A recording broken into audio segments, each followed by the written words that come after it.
नमस्कार. ठरलं तर मग आणि नशीबवान या दोन्ही मालिकांचा महासंगम तुम्ही पाहत आहात. आणि आज खरं तर मालिकाच खूप उशिरा आल्यामुळे रिव्ह्यू द्यायलाही थोडासा उशीर झाला. तर इकडे रुद्र आणि गिरिजाच्या हळदीची जय्यत तयारी सुरू झाली आहे आणि हळदीचा कार्यक्रम देखील सुरू झाला आहे. पण सावी, तन्वी आणि उर्वशी तिघीही मात्र आता त्यांचा प्लॅनचं काय होणार या चिंतेमध्ये तिथेच आहेत. तर रुद्र आणि गिरिजा देखील आता हळदीच्या कार्यक्रमासाठी खूप छानपणे तयार होऊन आलेत आणि हळदीचा कार्यक्रम आता सुरू झाला आहे. तर सगळ्यात आधी वासंती जी आहे ती सायलीला हळद लावायला सांगते. त्यानंतर सायली आणि अर्जुन येऊन रुद्रला हळद लावतात आणि त्यांच्यानंतर वासंती देखील रुद्रला हळद लावते आणि नागेश्वरला बोलते की अहो तुम्ही तिकडे काय करताय, इकडे या, तुम्हाला देखील हळद लावायची आहे. आणि त्यानंतर मात्र नागेश्वर देखील स्टेजवर येतो आणि तो रुद्रला हळद लावत असतो. तर सायली आणि अर्जुन मात्र दोघेही खूप खुश असतात. अर्जुन मात्र रुद्रला हळद लावायला गेला तेव्हा थोडीशी हळद घेऊन येतो आणि सायली शेजारी उभं राहतो आणि कोणाचंही लक्ष नसताना हळूच सायलीच्या गालाला देखील हळद लावतो. तर गिरिजाचं लक्ष मात्र सारखं सायली आणि अर्जुनकडेच असतं. खरं तर ती खूप नर्वस असते या कार्यक्रमामध्ये. तिचे बाबा आणि भाऊ अजून देखील या कार्यक्रमाला आलेले नसतात. त्यानंतर सायली मात्र थोडीशी रुसून बसते आणि त्यानंतर सायलीसुद्धा अर्जुनला हळद लावते. तर इकडे नागेश्वर देखील रुद्रला हळद लावताना वगैरे आपल्याला दिसून येतोय. आता हळद लावून झाल्यानंतर हा नागेश्वर सुभानरावला म्हणजेच त्याच्यासाठी काम करणाऱ्या या माणसाला सांगत असतो की सुभानराव, या लग्नाचं सगळं काही फुटेज जे आहे ते सोशल मीडियावर टाका. हे लग्न किती दणक्यात झालं आहे ना, हे सगळ्यांना दिसायला हवं आहे. सोशल मीडियावर प्रत्येक कार्यक्रमाचे फोटोज, व्हिडिओज वगैरे टाकले गेले पाहिजेत. काय आहे ना की 6 महिन्यानंतर परत गिरिजाच्या अकाली मृत्यूची बातमी एकदम ट्रेंडिंगला असणार आहे आणि त्याच्या मिशीवर ताव देत असतो. तर आता रुद्रला हळद लावून झाल्यानंतर गिरिजाला उष्टी हळद लावायची वेळ येते. आता मात्र सावी खूप घाबरते आणि उर्वशीला म्हणते की आपल्या प्लॅनचं काय होणार, आता तर उष्टी हळद लावायची देखील वेळ आली आहे, काय होणार आहे आपल्या प्लॅनचं.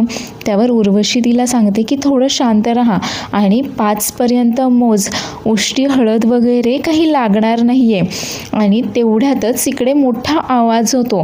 तो आवाज झाल्यानंतर सर्वजण खूप गोंधळून जातात की कसला आवाज झाला, नक्की काय झालं आहे, आणि सगळेजण इकडे तिकडे पाहत असतात. तेवढ्यातच सर्वजण पळत पळत घराच्या बाहेर येतात.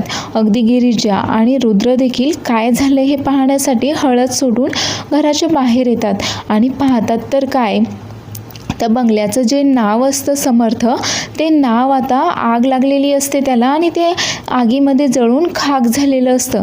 आता हे पाहिल्यानंतर अर्जुन बोलतो की हे काय झालं. त्यावर सायली देखील बोलते की कसं काय झालं हे, आणि आता आग कशी लागली अचानक या घराला, यामुळे सर्वच जण आता गोंधळलेले असतात. पण मात्र उर्वशी, सावी आणि तन्वी मात्र खूप खुश असतात, कारण हा त्यांच्याच प्लॅनचा एक भाग असतो. आणि तेवढ्यातच आता उर्वशी ठरल्याप्रमाणे नाटक करायला सुरुवात करते व बोलते की पाहिलत का दादासाहेब, अहो अजून हळदसुद्धा लागली नाही आहे उष्टी या मुलीला आणि या घरात अपशकुन व्हायला सुरुवात झाली. त्या दिवशी मेहंदीसुद्धा सांडली आणि आज तर घराचं नाव जळून खाक झालंय. कसं काय झालं हे सगळं. आता नागेश्वर खूप चिडतो उर्वशीवर व बोलतो की दीदी साहेब, तुम्ही शांत बसा, तू उगाच काहीही काय बोलताय. आणि तो सुभानरावला विचारतो की सुभानराव, हे कसं काय झालं. त्यावर सुभानराव सांगतो की कदाचित लाईटच्या ज्या माळा लावल्या आहेत त्यामुळे शॉर्ट सर्किट वगैरे झालं असेल आणि म्हणूनच आवाज झाला आणि आग लागली असेल. तर या सगळ्याचा फायदा घेऊन तन्वी आता पटकन घरामध्ये येते आणि जिथे हळद ठेवलेल्या असतात ती त्या दोन्हीही हळद आता खाली ओतून देते व बोलते की झाली आता हळद, आणि गुपचूप परत बाहेर येऊन काही केलंच नाही असं दाखवत असते. तर आता ही उर्वशी देखील आता ही कशी मुलगी अपशकुनी आहे वगैरे हे दाखवून देण्याचा प्रयत्न करत असते. मात्र नागेश्वर तिचं काही एक ऐकत नाही आणि तिला शांत राहायला सांगतो. त्यानंतर मात्र सर्वच जण आता घरामध्ये येतात. तर हे सगळं ऐकल्यानंतर मात्र गिरिजा रडत असते आणि गिरिजा रडत रडतच घरात परत येते. तर आता गिरिजाला सावरण्यासाठी सायली देखील घरात येते. आता सायली आणि गिरिजा घरात येऊन पाहतात तर काय, सगळी हळद सांडून गेलेली असते. त्यानंतर रुद्र देखील अर्जुनला सांगतो की अर्जुन चल आपण घरामध्ये जाऊयात, आणि अर्जुन देखील सांगतो की इतकं काही झालेलं नाही आहे, विझेल ती आग, चला आता सर्वांनी हळदीचा राहिलेला कार्यक्रम करून घेऊयात म्हणून. आता सायली आणि गिरिजा घरात आल्यानंतर ती सांडलेली हळद पाहतात. तर त्याच विचार करत असतात की आता ही हळद कोणी सांडवली असेल, आणि तितक्यातच सर्वच जण आता घरात येतात आणि पाहतात तर काय, ही हळद सांडलेली आहे. आता मात्र नेहमीप्रमाणे परत एकदा उर्वशी तिचं नाटक करायला सुरुवात करते की ही हळद कशी सांडली. आता दादासाहेब तुम्हाला अजूनसुद्धा विश्वास बसत नाही आहे का, ही मुलगी किती अपशकुनी आहे ते. अहो घराला आग लागली आहे, ही हळद देखील सांडून गेली आहे, उष्टी हळद. त्यावर वासंती बोलते की आपण दुसरी हळद बनवूयात आणि हळदीचा कार्यक्रम सुरू करूयात. तर लगेचच उर्वशी बोलते की कुठून आणणार दुसरी हळद, हळद आता सगळी संपली आहे आणि उष्टी हळद लागायच्या आधीच एवढा मोठा अपशकुन वगैरे झालाय. त्यावर रुद्र आता उर्वशीला सांगतो की आत्या तू थोडं शांत राहतेस का, एवढं काहीही झालेलं नाहीये. अगं ती शॉर्ट सर्किटमुळे वगैरे अपघाताने ती आग लागली, आणि एवढा सगळा गोंधळ झाल्यानंतर आपण सर्वच जण बाहेर पळालो, आणि तेव्हा बाहेर पळतानाच कदाचित कोणाचा तरी धक्का वगैरे लागून हे सगळं हळद सांडली गेली असणार वगैरे. पण उर्वशी मात्र काही ऐकायला तयारच नसते व बोलते की पाहिलं का, लग्न तर काही होत नाही आहे वगैरे. त्यावर सायली बोलते की होत नाही आहे की कोणी होऊन देत नाही आहे, नक्की काय चाललं आहे इथे. आता मात्र उर्वशी सायलीसोबत भांडायला सुरुवात करते व बोलते की नक्की म्हणायचं काय, तुला काय म्हणायचं आहे. अगं मी देखील तुमच्या सगळ्यांसोबत बाहेरच तर होते ना, मग मी कसं करेल हे सगळं. त्यावर अर्जुन देखील आता उर्वशीला ओरडतो व बोलतो की माझ्या बायकोला बोललेलं मला अजिबातही चालत नाही, मग उत्तर द्या ना तिच्या प्रश्नाचं. त्यावर रुद्र त्याला थांबवतो व बोलतो की आत्या अगं सोड ना आता, हा सगळा एक अपघात होता, आपण परत एकदा हळदीचा कार्यक्रम सुरू करूयात म्हणून. त्यानंतर अर्जुन आणि सायली देखील आणि सर्वजण हळदीचा कार्यक्रम परत एकदा सुरू करतात. तर सायली गिरिजाला समजावत असते की गिरिजा अगं इतकं काहीही झालेलं नाही आहे, तू इतकी रडू नकोस किंवा या गोष्टीचा इतका विचार करू नकोस. तर अर्जुन देखील रुद्रला घेऊन आता स्टेजवर येतो आणि हळूचच सायलीला खुणावतो. आता सायलीच्याही लक्षात येतं आणि ते दोघेही एकदमच रुद्र आणि गिरिजाला ढकलून देतात एकमेकांकडे. त्यामुळे गिरिजा आता खाली पडणार, तोच रुद्र तिला सावरतो आणि तिला सावरतानाच त्याच्या गालाला लागलेली हळद गिरिजाच्या गालाला लागते आणि गिरिजाचा हात देखील रुद्रच्या हातावर लागलेली हळद असते त्याला लागतो. त्यामुळे आपोआपच रुद्रची उष्टी हळद आता गिरिजाला लागली जाते. तर सर्वच जण त्यांच्याकडे पाहत असतात. तेवढ्यातच सायली बोलते की पहा शुभशकुन झाला, उष्टी हळद लागली. तेवढ्यात अर्जुन देखील बोलतो की हो ना, आता चला लग्नाची जोरदार तयारी सुरू करा बरं. त्यावर सगळेच टाळ्या वाजवत असतात. तर इकडे हळदीच्या कार्यक्रमाला जाण्यासाठी मोनू आणि गिरिजाचे बाबा दत्तू ते देखील तयार झालेले असतात. तर त्यांना न्यायला एक गाडी आलेली असते आणि तो गाडीचा ड्रायव्हर त्यांना सांगतो की मला नागेश्वर सरांनी पाठवलंय, तुम्ही पटकन गाडीत बसा. आणि ते दोघेही गाडीत बसल्यानंतर तो ड्रायव्हर लगेचच इकडे उर्वशीला फोन करून सांगतो की हो ते दोघेही आता गाडीत बसलेत, लवकरच मी त्यांना घेऊन येतो म्हणून. तर इकडे उर्वशी देखील आता सावीला आणि तन्वीला सांगते की ते दोघेही आता गाडीत बसलेत. आता काही ते हळदीच्या कार्यक्रमाला येत नाहीत. आता फक्त गिरिजाला फोन करून सांगायचंय की तिच्या बाबांची तब्येत बिघडली आहे आणि मग त्यानंतर ती धावत पळतच त्यांच्याकडे जाईल, ती काही परत यायचीच नाही. तर इकडे गिरिजा तिच्या बाबांची वगैरे वाट पाहत असते. तर सायली तिला समजावते की अगं ते येतीलच थोड्या वेळामध्ये, तू जास्त काळजी करू नकोस वगैरे. आणि तेवढ्यातच गिरिजाच्या फोनवर एक फोन येतो आणि तिला कोणीतरी सांगतं की तुझ्या बाबांची तब्येत खूप जास्त बिघडली आहे, तू लगेचच इकडे ये. तर दुरून उर्वशी, सावी, तन्वी हे सगळे काही पाहत असतात. आता गिरिजा मात्र बाबांची तब्येत बिघडली आहे म्हटल्यावर खूप जास्त घाबरून जाते आणि कसलाही विचार न करता ती फोन ठेवते आणि लगेचच तिथून बाबांकडे जाण्यासाठी निघते. आता सायली तिला आवाज देते पण मात्र गिरिजा काही ऐकत नाही. तर गिरिजा घरातनं बाहेर पडली आहे म्हटल्यानंतर तन्वी, उर्वशी आणि सावी मात्र खूप खुश झालेल्या असतात. आता त्यांचा प्लॅनप्रमाणे सगळं काही घडतंय असंच त्यांना वाटतं. तर उर्वशी सावीला बोलते की सावी, तू आता बोहल्यावर चढायला तयार राहा, आता गिरिजा काही परत येत नसते. तर इकडे सुभेदारांच्या घरी देखील डोहाळे जेवणाची अगदी जय्यत तयारी झालेली आहे आणि आज अस्मिताचं डोहाळे जेवण आहे. तर कल्पना आणि प्रतिमा दोघी मिळून अस्मिताला छानपैकी डोहाळे जेवणासाठी तयार करतायत. तर इकडे गाडीमध्ये बसल्यानंतर तो ड्रायव्हर मात्र आपल्याला कुठल्या तरी भलत्याच रस्त्याने घेऊन चाललाय हे आता मोनूच्या आणि त्याच्या बाबांच्या लक्षात येतं आणि ते ड्रायव्हरला विचारतातही की इकडे कुठे घेऊन चाललाय तुम्ही आम्हाला, नागेश्वर साहेबांचं घर तर तिकडे आहे ना. त्यावर तो ड्रायव्हर त्यांना चूप बसायला सांगतो आणि तंबी देतो आणि तेवढ्यातच दुसरा जो माणूस असतो तो गाडी थांबवतो. आता तो त्याला विचारतो की इथे का थांबलाय, अरे चल ना. पाहतो की समोर पहा ना की कोण आलंय आणि समोर सायली आणि अर्जुन गाडी घेऊन आलेले असतात. अर्जुन लगेचच गाडीतून खाली उतरतो आणि त्या ड्रायव्हरला आणि त्याच्यासोबत असलेल्या दुसऱ्या माणसाला दोघांनाही आता तो मारामारी सुरू करतो.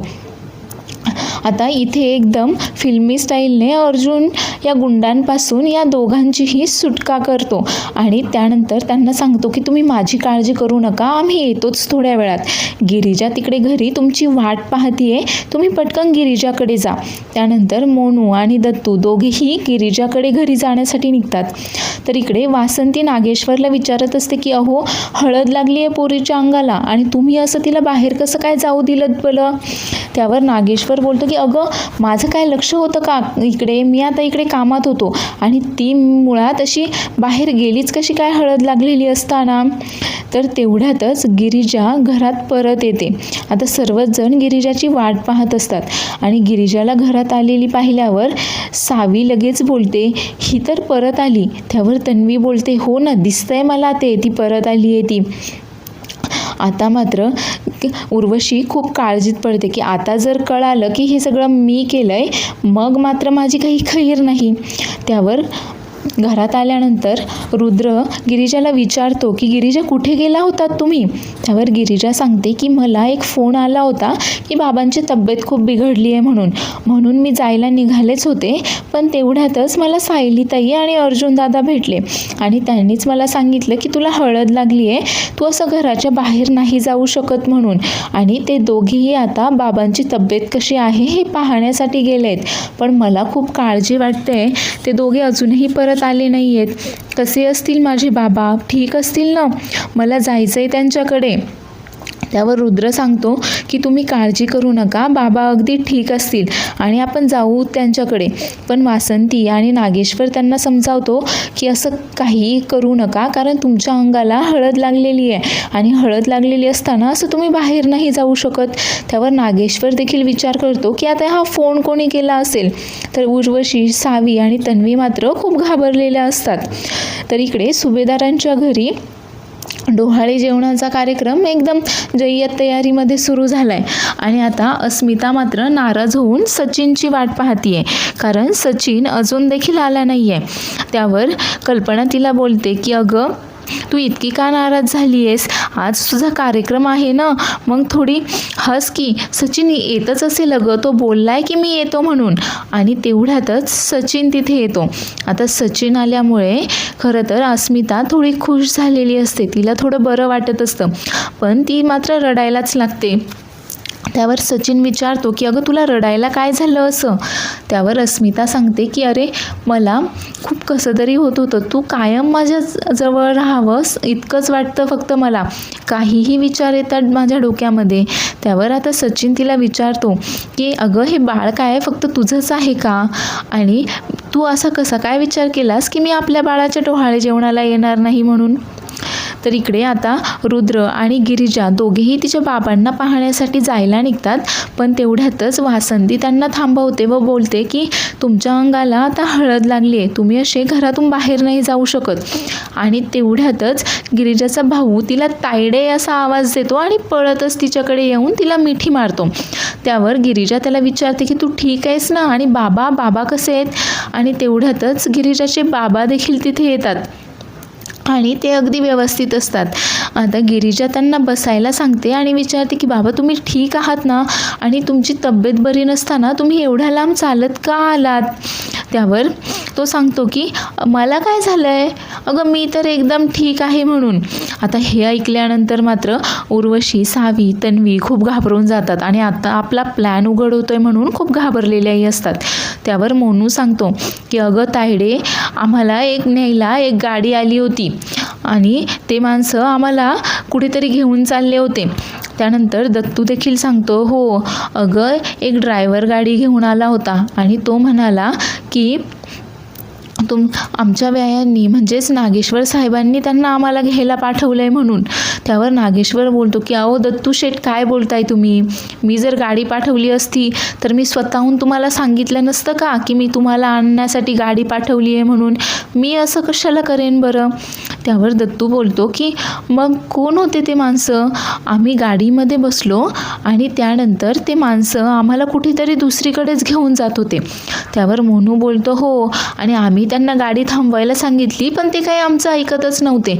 मग मी जोरात ओरडलो आणि तेवढ्यातच आमचा आवाज अर्जुनदादांनी ऐकला आणि मग अर्जुनदादा आणि सायलीताई तिथे आले आणि त्यांनीच त्या गुंडांपासून आम्हाला वाचवलं. ते आता तिथेच आहेत.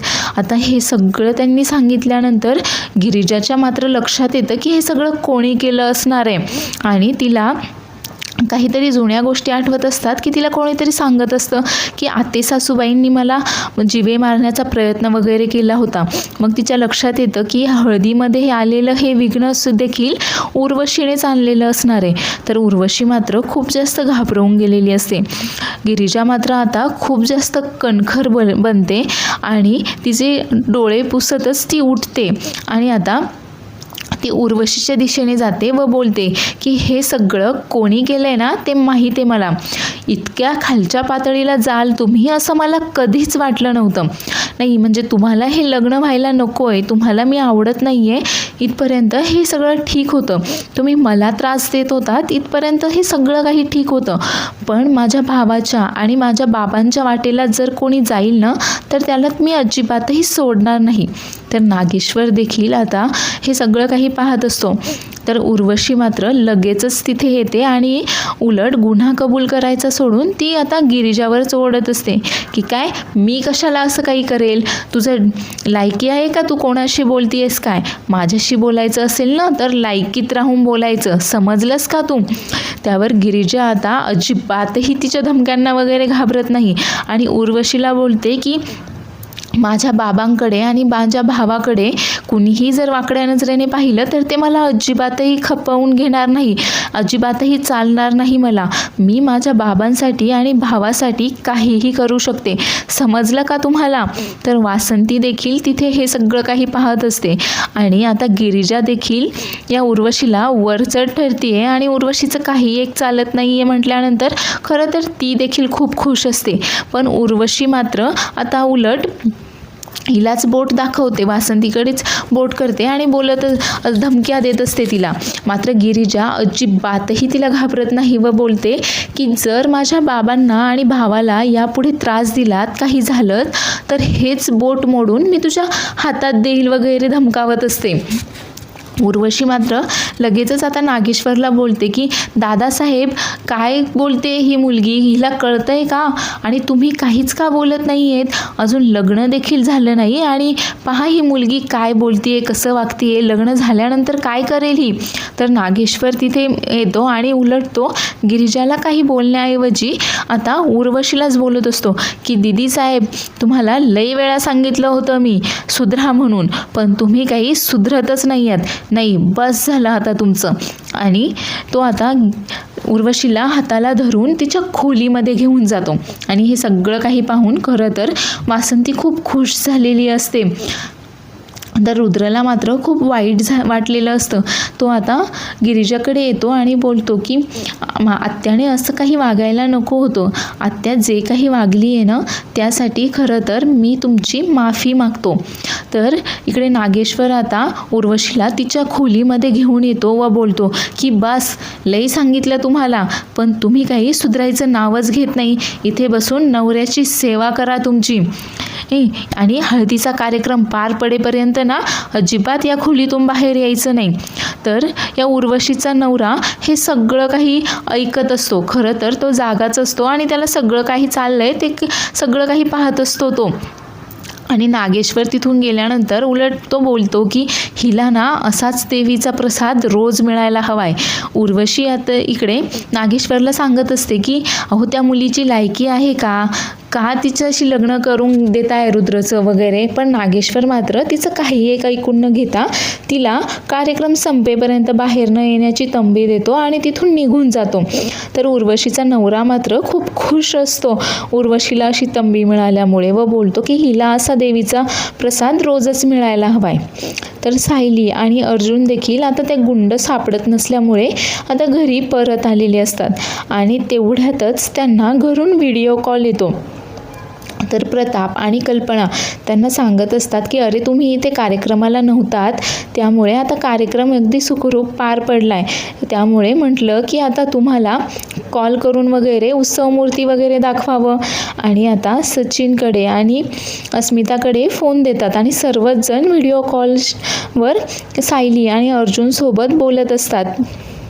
त्यावर अर्जुन बोलतो की एक दिवस थांबायचं ना, आम्ही आलो असतो कार्यक्रमाला. त्यावर कल्पना बोलते की अरे हो, पण हिची तब्येत जास्त नाजूक आहे म्हणून घाईघाईमध्ये कार्यक्रम करावा लागला आपल्याला. त्यावर प्रतिमा देखील सांगते की हो, डोहाळे जेवणाला तुम्ही नसलात म्हणून काय झालं, अजून पुढे बारसं आहे, सगळे कार्यक्रम आहेत अजून बाळाचे आणि त्यावेळेस बाळाचे मामा मामी तर हवेच असणार आहेत. आणि ते इकडे मस्त फोनवर बोलत असतात आणि ते जिथे बोलत असतात त्याच्या पाठीमागेच एक घराची खिडकी उघडी असते आणि ती त्याच खोलीची खिडकी असते जिथे की महिपतला ठेवलेलं असतं. आता महिपतला ते सगळा खोटे केस दाढी वगैरे खूप कंटाळा आलेला असतो आणि तो ते सगळं काढून टाकतो आणि मोबाईलला रेंज मिळत नाही आहे म्हणून खिडकीमध्ये येतो. तर आता डोहाळे जेवणाचं बोलणं झाल्यानंतर सर्वजण त्यांना इकडे मेहंदी वगैरे कोणाची जास्त रंगली आहे, मेहंदीचा हळदीचा कार्यक्रम कसा झाला काय वगैरे हे सगळं काही विचारत असतात. तर तेवढ्यातच या महिपतचं लक्ष देखील सायली आणि अर्जुनकडे जातं, पण ते पाठमोरे असल्यामुळे महिपत काही त्यांना लवकर ओळखत नाही. तर व्हिडिओ कॉल सुरू असताना त्या खिडकीतला महिपत मात्र इकडे प्रतापला स्पष्ट दिसतो आणि प्रताप त्याला विचारतो की अरे तुझ्या मागे खिडकीमध्ये कोण आहे बरं तिकडे. आता दोघेही मागे वळून पाहतात तर त्यांना खिडकीमध्ये कोणीच दिसत नाही. त्यावर अर्जुन बोलतो की इथे तर कोणीच नाही आहे आता. त्यावर प्रताप सांगतो की नाही, अरे मगाशी इथे कोणीतरी दिसत होतं आणि मला तर तो महिपत सारखा वाटला. तू नक्की चेक कर की तो महिपत आहे की दुसरं कोणी आहे. आणि नंतर सर्वच जण सायली अर्जुनला बाय करून फोन ठेवून देतात. आता दोघेही आश्चर्यचकित होतात की महिपत इथे कसा असेल. कदाचित बाबांना भास झाला असेल की इथे महिपत वगैरे आहे म्हणून. इथे तर आता कोणीच दिसत नाहीये. आणि हेच पाहण्यासाठी ते आता आउट हाऊसच्या दरवाजाच्या दिशेने चाललेले असतात. ते दरवाजापर्यंत पोहोचणार तेवढ्यातच मागून नागेश्वर येतो आणि त्यांना आवाज देतो की पाहुणे इथे काय करताय तुम्ही. आता या दोघांना काय सांगावं तेही समजत नाही. त्यावर अर्जुन सांगतो की काही नाही, आम्ही इथनं जात होतो तेव्हा आम्हाला असं वाटलं की इथे कोणीतरी आहे आतमध्ये आमच्या ओळखीचं वगैरे, मग तेच पाहायला चाललो होतो आम्ही इथे कोणी आहे का. त्यावर नागेश्वर सांगतो की अहो हे आमचं आउट हाऊस आहे आणि इथे कोण असणार आहे बरं. इथे आपलं सगळं शेतीची खतं वगैरे, कुट्टी, जनावरांचा कडबा वगैरे, अवजारं असंच काही सगळी अडगळ ठेवलेली असते. इथे कोण राहतंय, कोणी नाही राहत इकडे, चला कार्यक्रमाला उशीर होतोय. आणि तो सायलीला बोलतो की तुमचे खरंच आभार तुम्ही आमच्या सुनबाईंना हळदीच्या कार्यक्रमासाठी खूप छान तयार केलेलं होतं. पण अर्जुन आणि सायलीचा मात्र तिकडे कोण आहे ते जाऊन पाहायचंच असतं. त्यावर अर्जुन बोलतो की नाही, पण एकदा पाहिलं असतं ना आम्ही. त्यावर नागेश्वर बोलतो की तुमचा विश्वास नाही बसत आहे का? बरं ठीक आहे, मग चला तुम्ही आतमध्ये आणि पहा. अहो तुम्ही शहरातली माणसं, तुम्ही तरी या सगळ्या गोष्टी कधी पाहणार आहात बरं? चला तुम्हाला दाखवतो. पण तेवढ्यात अर्जुन बोलतो की नाही ठीक आहे, तुम्ही आता इतकं सांगताय म्हटल्यानंतर नको आपण तिकडे जायला. हेच सगळं असेल ना तिथे, अजून दुसरं काय असणार? आणि त्यानंतर सायली, अर्जुन देखील आता इकडे घरी कार्यक्रमाला निघून येतात. तर गिरिजा अजून देखील त्याच गोष्टीचा विचार करत असते. त्यातच वासंती तिच्याकडे येते व बोलते की गिरिजा, अगं तू अजून देखील त्याच गोष्टीचा विचार करतेस का? इतका विचार नको करूस. त्यावर गिरिजा सांगते की नाही ना, मी सायली आणि अर्जुन दादा अजून देखील आले नाही आहेत त्यांचाच विचार करते. आणि तेवढ्यातच तिथे विशाखा येते. विशाखा म्हणजे ही गिरिजाची अगदी जवळची मैत्रीण.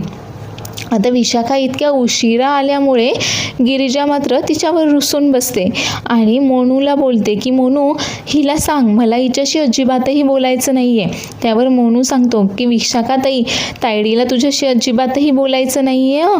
त्यावर विशाखा सांगते की अगं माफ कर, घरातली कामं संपवताच हा वेळ झाला बघ. आणि तेवढ्यातच सायली आणि अर्जुन दोघे देखील तिथे येतात. तितक्याच वासंती बोलते की हे बघ आले सायली, अर्जुन देखील.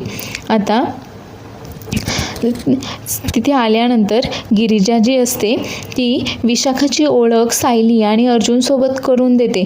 त्यावर सायली बोलते, हो का, ही आहे का ती विशाखा तुझी जवळची मैत्रीण? मग तर आता संगीताचा कार्यक्रम एकदम जोरदार होणार आहे. त्यावर विशाखा देखील सांगते, हो मग आजचा कार्यक्रम अगदी रंगवून टाकूयात आपण. त्यावर गिरिजा विशाखाला सांगते की विशाखा, संगीताला तरी थांबायचंय तू हळदीला आणि मेहंदीला सुद्धा आली नव्हतीस.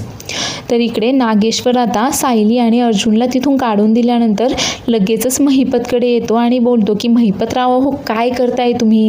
तुम्हाला पाहिलं ना त्या दोघांनी? त्यावर महिपत बोलतो की कोणी पाहिलंय मला? त्यावर नागेश्वर सांगतो की अहो ज्यांच्यापासून तुम्हाला इथे लपवून ठेवलंय ना त्यांनीच, सायली आणि अर्जुननी पाहिलं तुम्हाला. काय गरज होती काही असं दाढी केस बिस काढून तिथं खिडकीमध्ये जाण्याची? त्यावर महिपत सांगतो की अहो काय करणार, मला एक महत्त्वाचा फोन करायचा होता, इथं रेंजच नाही, अहो एकच कांडी रेंज होती इथं, म्हणून मग मी खिडकीमध्ये गेलो तेव्हा कुठं 2-3 काड्या रेंज आले, तर त्यातही त्यांनी मला पाहिलं का? इथं म्हणजे ना असं जेलमध्ये अडकून पडल्यासारखं झालं आहे मला. त्यावर नागेश्वर सांगतो की अहो काढणार आहे, तुम्हाला इथूनही बाहेर काढणार आहे, तुमचं सगळं मॅटर सॉल्व करणार आहे, पण तुम्ही थोडी तरी शांती धरा हा कार्यक्रम होईपर्यंत. नाही मला ना तुमच्यावर विश्वासच नाही आहे. आता नागेश्वर बाहेर येतो आणि या महिपत असलेल्या खोलीला बाहेरून कुलूप लावून तिथून निघून येतो. तर तेवढ्यातच तिथे तन्वी येते आणि ती आउट हाऊसच्या दिशेने जाते आणि पाहते तर काय, नागेश्वरने या खोलीला कुलूप लावून ठेवलं आहे. आणि ती विचार करत असते की इथे नक्कीच कोणीतरी आहे माणूस आणि ज्यासाठीच नागेश्वरने त्याला इथे कुलूप लावून लपवून ठेवलं आहे वगैरे. तर रुद्र आता इकडे उर्वशीकडे आलेला असतो व बोलतो की आत्या येऊ का? त्यावर उर्वशी बोलते की आली तुला आता आत्याची आठवण? त्यावर रुद्र मात्र तिची माफी न मागता तिला आता जाब विचारत असतो की आत्या तू का करतेस असं? अगं मला कळतंय की तुला गिरिजा आवडत नाही आहे, तुला आमचं लग्न झालेलं नको आहे, पण स्वतः आबासाहेबांनी सुद्धा गिरिजांना माझ्यासाठी पसंत केलं आहे. अगं मी सुद्धा गिरिजांवर प्रेम करतो आणि आता आमचं लग्न होतं आहे, तर तू का असं विघ्न आणतेस? तुला का आमचं लग्न झालेलं नको आहे? त्यावर उर्वशी त्याला बोलते की अरे ती एका गरीब घराण्यातली मुलगी, तू विचार कर ती का करेल तुझ्याशी लग्न? कुठलीही इतक्या गरीब घरातली मुलगी इतक्या श्रीमंत मुलाशी का लग्न करेल? यामध्ये तिचा काहीतरी फायदा आहे म्हणून ना. आणि तुला काय वाटतं की दादासाहेबांनी तुला ती आवडते म्हणून तिचं तुझ्याशी लग्न करून देत आहेत का? दादासाहेबांनाच विचार तू त्या कॉन्ट्रॅक्टबद्दल. आता मात्र रुद्रला काहीच कळत नाही की ही कुठल्या कॉन्ट्रॅक्टबद्दल बोलतीये. त्यावर उर्वशी सांगते की दादासाहेबांनी तिच्याशी एक कॉन्ट्रॅक्ट केलेलं आहे आणि त्या कॉन्ट्रॅक्टनुसारच ती तिच्या मनाविरुद्ध तुझ्याशी लग्न करतीये. समजलं का? तू विचारलं का तिला कधी का ती या लग्नाला तयार आहे की नाही? त्यावर रुद्र सांगतो की मी विचारलं होतं, त्या काही स्पष्ट बोलल्या नाहीत, पण त्या या लग्नाला तयारच आहेत. तर इकडे ही तन्वी आता सगुणाचा पत्ता शोधत शोधत सगुणाच्या घरी येते. त्यावर सगुणा मात्र तिला काही घरात घेत नाही, तिला बाहेरच ठेवते आणि बोलते, कोण आहेस तू, काय नाव आहे तुझं आणि काय काम काय आहे तुझं, हे सगळं एका चिठ्ठीवर लिहायचं, माझी भेटायची वेळ घ्यायची आणि मग मला भेटायला यायचं, निघ आता इथून. त्यावर तन्वी बोलते की नाही हो, माझ्याकडे एवढा वेळच नाही आहे, मी काय म्हणते ऐका ना, ते 2 मिनिटाचं काम आहे माझं. आणि ती आता तिच्या मोबाईलमधला महिपतचा फोटो या सगुणाला दाखवते आणि विचारते की तुम्ही ओळखता का या माणसाला? अहो, तो एक माणूस म्हणाला मला की या माणसाला त्यांनी तुमच्यासोबत पाहिलं आहे म्हणून. तुम्ही ओळखता का? कुठे आहे हा माणूस? तुमचा माणूस आहे का हा? आता मात्र सगुणाला आठवतं की ह्या महिपतनेच तिच्यावर जीवघेणा हल्ला केला होता आणि तिच्यावर जीव घेण्यासाठी बंदूक रोखलेली होती. तर सगुणा बोलते की कोण आहेस तू आणि तुझा काय संबंध काय आहे या माणसासोबत? का शोधतीये तू या माणसाला? त्यावर तन्वी बोलते की तुम्ही ओळखताय का या माणसाला? कुठे आहे तो माणूस, सांगा ना मला. आता मात्र सगुणा खूप जास्त चिडते व बोलते की तो काही माझा माणूस नाही आहे, तो त्या नाग्याचा माणूस आहे. त्यावर तन्वी बोलते की नाग्या? कोण नाग्या? त्यावर सगुणा सांगते की नागेश्वरचा माणूस आहे तो. त्यावर तन्वी बोलते की नागेश्वर साहेबांचा? आता मात्र सगुणा खूप चिडते व बोलते की तो साहेब असेल तुझा, माझ्यासाठी मात्र तो नाग्याच आहे, माझा दुश्मन आहे आणि हा त्याचाच माणूस आहे. त्याने माझा जीव घेण्याचा प्रयत्न केला ह्या माणसाने आणि तू जर त्या माणसाची चौकशी करायला आली असशील, तू पण जर त्याचाच माणूस असशील ना, तर तंगडं तोडून तुझ्या हातात देईल आणि तो माणूससुद्धा जर परत माझ्या तावडीत सापडला ना, तर त्याचासुद्धा मी जीव घेईन. मी काही या माणसाला ओळखत बिळखत नाही, त्याच्यामुळे लवकर निघायचं इथून, समजलं ना? आता मात्र तन्वी खूप जास्त घाबरलेली असते आणि लगेचच तिथून पळ काढते.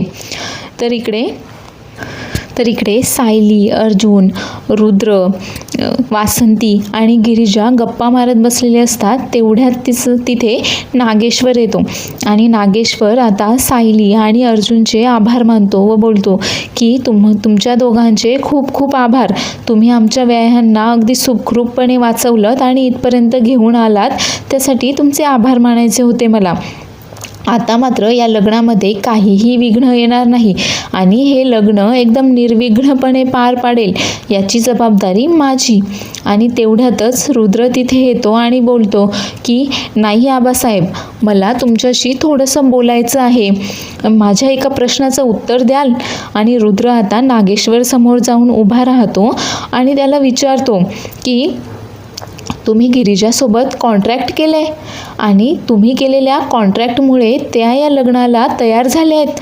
आबासाहेब, ह्या कॉन्ट्रॅक्टचं नक्की काय भानगड आहे मला सांगा, मला पाहायचं आहे ते कॉन्ट्रॅक्ट. त्यावर नागेश्वर सांगतो की कसलं कॉन्ट्रॅक्ट? काही कॉन्ट्रॅक्ट वगैरे झालेलं नाही आहे. त्यावर आता रुद्र मात्र गिरिजाला विचारतो की गिरिजा, तुम्ही तरी मला नक्की सांगा की ह्या कॉन्ट्रॅक्टमुळे आबासाहेबांच्या दबावाखाली येऊन तुम्ही माझ्याशी लग्न करताय का? काय ते सत्य मला लग्नाच्या आधी कळायला हवं आणि जोपर्यंत मला हे काही कळणार नाही तोपर्यंत मी लग्न करणार नाही. त्यावर नागेश्वर बोलतो की अहो, काय चाललंय तुमचं? लग्न उद्यावर येऊन ठेपलंय आणि तुम्ही कसल्या कॉन्ट्रॅक्टबद्दल काय बोलतायत? आणि असं काय आहे त्यांच्याकडे, कुठली प्रॉपर्टी आहे त्यांच्याकडे की ते कॉन्ट्रॅक्ट करून लिहून देतील म्हणून? तेवढ्यातच गिरिजाला आठवतं की नागेश्वरने तिला कॉन्ट्रॅक्ट करायच्या वेळेस धमकी दिली होती की त्या दोघांव्यतिरिक्त कुठल्याही तिसऱ्या माणसाला या कॉन्ट्रॅक्टबद्दल काहीही कळता कामा नये. त्यामुळे गिरिजा मात्र शांतच उभी असते. तर सायली गिरिजाला देखील बोलते की गिरिजा, अगं बोल, तू आता बोलायलाच हवंय, काय आहे हे कॉन्ट्रॅक्टची भानगड, सांग आम्हाला. पण गिरिजा मात्र दिलेल्या शब्दामुळे शांत असते. आता रुद्र परत एकदा नागेश्वरला बोलतो की जोपर्यंत मी ते कॉन्ट्रॅक्ट पाहत नाही ना, तोपर्यंत हे लग्न होणार नाही. मला ते कॉन्ट्रॅक्ट पाहायचं आहे, काय लिहिलं आहे त्या कॉन्ट्रॅक्टमध्ये मला वाचायचं आहे. आता मात्र नागेश्वर खूप पेचात सापडलेला असतो आणि रुद्रला या कॉन्ट्रॅक्टबद्दल कोणी सांगितलं, त्याला कसं कळालं, हाच विचार करत असतो. तर हे कॉन्ट्रॅक्टचं नाव ऐकल्यानंतर सायली, अर्जुन आणि वासंती देखील खूप गोंधळून गेलेले असतात की हे नक्की काय भानगड आहे कॉन्ट्रॅक्टची. तर हे कॉन्ट्रॅक्टची भानगड नक्की काय आहे यासाठी पुढील एपिसोड पाहायला देखील विसरू नका. आता रुद्र गिरिजासोबत लग्न करेल की मोडेल ह्या पाहण्यासाठी देखील पुढील एपिसोड पाहायला विसरू नका. आणि हा एपिसोड आवडला असल्यास चॅनलला लाईक, शेअर आणि सबस्क्राईब करायला विसरू नका. तर पुढील भागामध्ये आपण पाहणार आहोत की या उर्वशीने आता कोणीतरी एक नवीनच गुंड आणलेला आहे आणि त्या गुंडाला आता गिरिजासोबत लग्न करायचं आहे. त्यामुळे हा लग्न मोडून ती आता गिरिजाचं त्या गुंडासोबत लग्न करायचा प्लॅन करतीये. तर संगीताचा कार्यक्रम जोरदार सुरू झाला आहे संध्याकाळी आणि सर्वजण सायली, अर्जुन, रुद्र आणि गिरिजा देखील मस्तपैकी डान्स करतायत. पण डान्स करताना अचानक गिरिजाला लहानपणीचे ती बाई एका छकुली आवाज देते लहान मुलीला हे आठवतं आणि ती तिथेच चक्कर येऊन पडते.